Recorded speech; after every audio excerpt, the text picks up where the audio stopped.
Good evening. Glory to God. Another beautiful day. I tell you, August 19th, God is so faithful to us.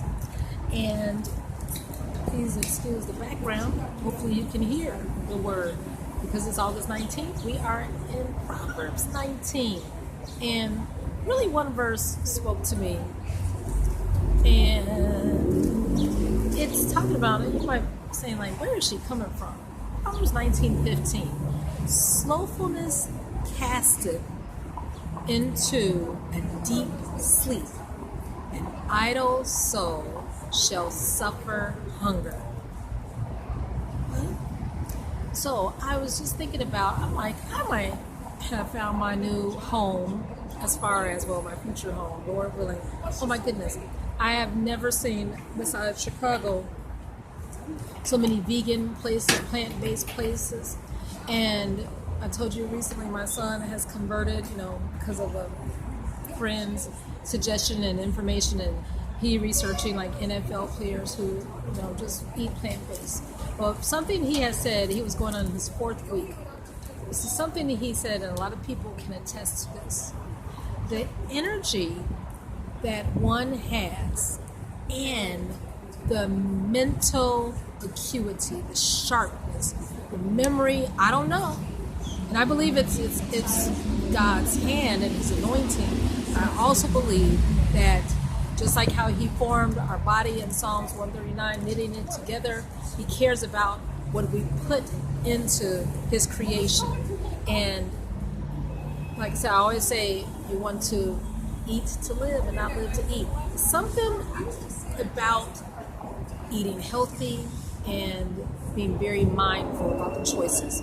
Why? Because if something that you're eating is making you want to take a nap, lay on top of the table afterwards, then that slowfulness is going to cast you into a deep sleep. And I just believe that you're not going to be able to do all that what the Lord would have you to do.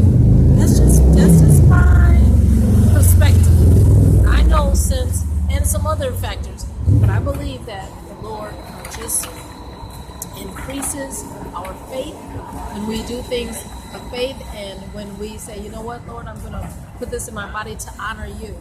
There's nothing wrong with eating meat. There's nothing wrong with eating dairy.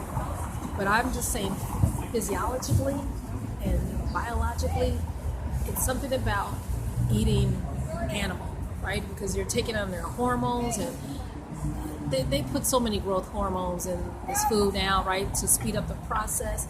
If you're intaking that, I just believe that a lot of that affects our body. So that's what spoke to me in Proverbs 19. We are in the first chapter of a brand new book, Ruth. And I'm excited about this because the Lord pointed out 2 scriptures, right? You know that Naomi had 2 sons. She was with her husband at first, Elimelech, and he passed, and the 2 sons passed, and they got married before they passed, and one of the daughters-in-law went back to her home country. But Ruth said, you know what, I'm going to stay with you. And in verse 20, when Naomi was being referred to, she said, call me not Naomi, call me Mara, for the Almighty had dealt very bitterly with me, because she had dealt with so many losses.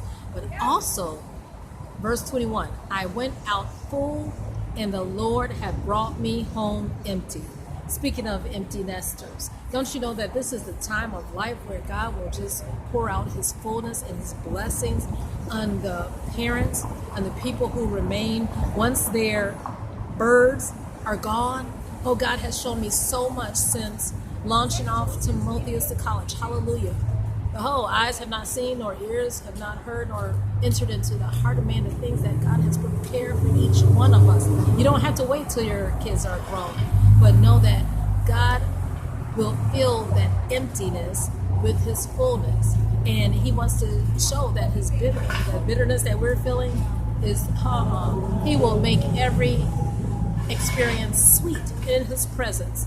And then it says in verse 13, my daughters, for it grieveth mean much for your sake that the hand of the Lord is gone out against me? No. Naomi, the hand of the Lord, if you allow him, will be upon you, on top of you, behind you, your sides, carrying you. So be open to the Lord's direction and know that, oh my goodness, he has so many plans for us, and he wants to do the exceeding abundantly above all that we can ever imagine or think, according to the power that worketh within us. So we're not empty, we are full, we are not bitter, we are delighting in his sweetness and oh, the plans that he has for us. All right. Hope you have a wonderful evening, and consider what you have for dinner, and make sure that you walk around doing that prayer walk, claiming territory for the Lord. Have a good evening.